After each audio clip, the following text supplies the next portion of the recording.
Welcome to Tech Tips with Vickers. Today we're going to take a look at Google Docs and how to get started. Alright, so the first thing we're going to do is we're going to open up Chrome.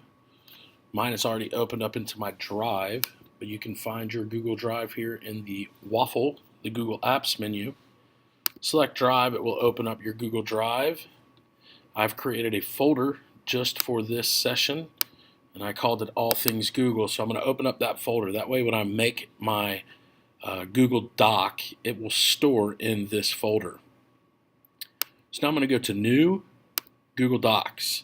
This is going to open up the word processor. You should always start by naming your document. I always recommend students use last name, first initial, and then title of the document. That way it's easy for you to sort out if they're sharing it with you in Google Classroom. This has your normal setup for word processor. You type in the first line, and I'm going to select it so I can show off some of the features. Here is the font. You can change your font type. This is the font size. And your traditional bold, italics, underline. And then you can change the text color.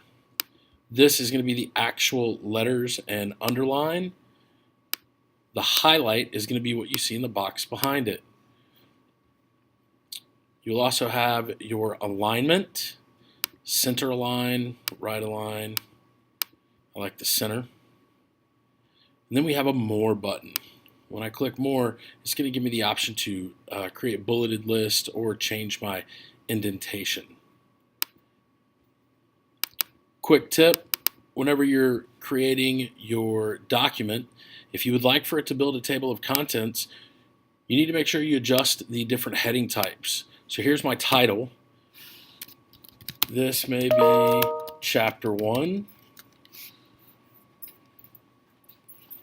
We'll give it a heading.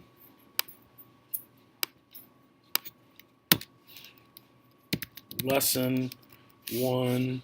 We'll call this a subheading, or heading 2.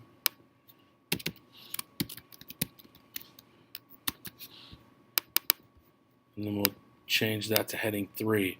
So now, view the document outline, and here's the outline. Notice when I click, it takes me to that point in the document. So if you're taking notes or creating a lesson plan, this might be of some use for you. So that's how we get started with Google Docs. Thanks for watching Tech Tips with Vickers.